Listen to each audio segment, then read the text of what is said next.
Hi అండి, welcome to my channel recipes world.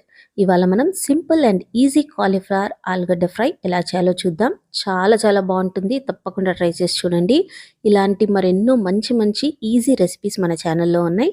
ఇంతవరకు ఎవరైనా సబ్స్క్రైబ్ చేయకపోతే సబ్స్క్రైబ్ చేయండి, ఇంకా బెల్ ఐకాన్ పైన క్లిక్ చేయండి. ముందుగా స్టవ్ పైన ఒక ప్యాన్ పెట్టేసుకొని 2 టేబుల్ స్పూన్స్ ఆయిల్ని వేసుకోవాలి. ఆయిల్ వేడయ్యాక చిన్న చిన్న ముక్కలుగా కట్ చేసుకున్న 1/2 kg కాలీఫ్లవర్ ముక్కలు, 4 మీడియం సైజ్డ్ ఆలుగడ్డని పీల్ చేసుకొని చిన్న ముక్కలుగా కట్ చేసుకొని వేసుకోవాలి. ఇప్పుడు వీటిని 2 నిమిషాల పాటు హై ఫ్లేమ్లో ఫ్రై చేసుకోవాలి. స్టవ్ని హై ఫ్లేమ్లో పెట్టుకొని ఫ్రై చేసుకోండి. ఇలా 2 మినిట్స్ ఫ్రై చేసేసుకున్న తర్వాత ఇప్పుడు స్టవ్ని మీడియం ఫ్లేమ్లో పెట్టేసుకొని దీనికి మూత పెట్టేసుకోవాలి. ఈ కాలీఫ్లవర్ ఇంకా ఆలుగడ్డ ముక్కలు ఒక 75% ఉడికేంత వరకు మధ్య మధ్యలో కలుపుతూ ఉండాలి. కొంచెం కొంచెం సేపట్లో మూత తీస్తూ దీన్ని కలుపుకోవాలి, లేకపోతే ఒకవైపు అంతా మాడిపోతుంది. తప్పకుండా మధ్య మధ్యలో కలుపుతూ ఉండండి. ఇలా ఒకసారి మిక్స్ చేసేసుకొని మళ్ళీ దీనిపై నుండి మూత పెట్టేసి కాలీఫ్లవర్ ఇంకా ఆలుగడ్డ ముక్కలు ఉడికేంత వరకు ఇలాగే మధ్య మధ్యలో కలుపుతూ ఫ్రై చేస్తూ ఉండాలి.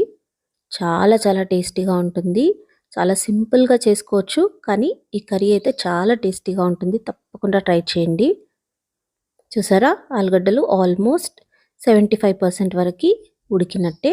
ఈ టైంలో 1/4 టీ స్పూన్ పసుపు వేస్తున్నాను. మీకు ఎంత కావాలంటే అంత వేసుకోండి. ఇప్పుడు దీన్ని మెల్లిగా అంతా కలిపేసుకోండి. స్టవ్ని మాత్రం మీడియం ఫ్లేమ్లోనే పెట్టండి, హై ఫ్లేమ్లో పెడితే మాడిపోతుంది. ఇలా ప్రాపర్గా కలిపేసుకున్న తర్వాత ఇప్పుడు ఇందులో టేస్ట్కి సరిపడా కారం, నేను 1.5 టీ స్పూన్ వేస్తున్నాను. మీకు ఎంత కావాలంటే అంత వేసుకోండి. టేస్ట్కి సరిపడా ఉప్పును వేసుకోవాలి. 1/2 టీ స్పూన్ ధనియాల పొడిని వేసుకోవాలి. మీకు కావాలంటే కొంచెం గరం మసాలా కూడా వేయొచ్చు, నేను ఇందులో వేయలేదు. ఇప్పుడు దీన్ని ప్రాపర్గా మిక్స్ చేసేసుకోవాలి. ఈ కూర అయ్యేంత వరకు స్టవ్ని మాత్రం మీడియం ఫ్లేమ్లోనే ఉంచండి. ఇలా కలుపుకున్న తర్వాత చూసారా, ఇలా ప్యాన్కి అతుకుతూ ఉంటుంది. ఈ టైంలో 2 to 3 టేబుల్ స్పూన్స్ వాటర్ని వేసుకోవాలి. వాటర్ వేయడం వల్ల ఈ ప్యాన్కి ఏదైతే అతికిందో అదంతా వచ్చేస్తుంది. దీన్ని ఇలా ఒకసారి మిక్స్ చేసేసుకొని ఇప్పుడు స్టవ్ని సిమ్లో పెట్టేసుకోండి. సిమ్లో పెట్టి మూత పెట్టేసుకొని ఒక 2 నిమిషాల పాటు అలాగే ఉంచండి. 2 మినిట్స్ తర్వాత మూత ఓపెన్ చేసుకోండి. చూసారా, ఇప్పుడు కాలీఫ్లవర్ ఇంకా ఆలుగడ్డ ముక్కలు కంప్లీట్గా కుక్ అయిపోయాయి. చూసారా, మనం వాటర్ వేయడం వల్ల ప్యాన్కు ఉన్నదంతా వచ్చేసింది బయటికి. ఇప్పుడు దీనంతా ఒకసారి బాగా మిక్స్ చేసేసుకోండి.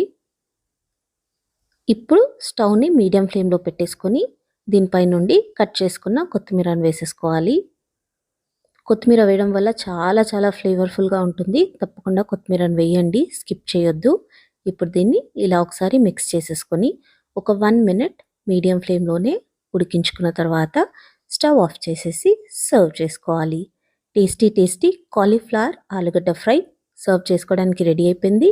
ప్రేమతో వండండి, ప్రేమతో వడ్డించండి. మీకు ఈ రెసిపీ నచ్చినట్లయితే లైక్ చేయండి, షేర్ చేయండి, కామెంట్ చేయండి, ఇంకా తప్పకుండా సబ్స్క్రైబ్ చేయండి. Thank you.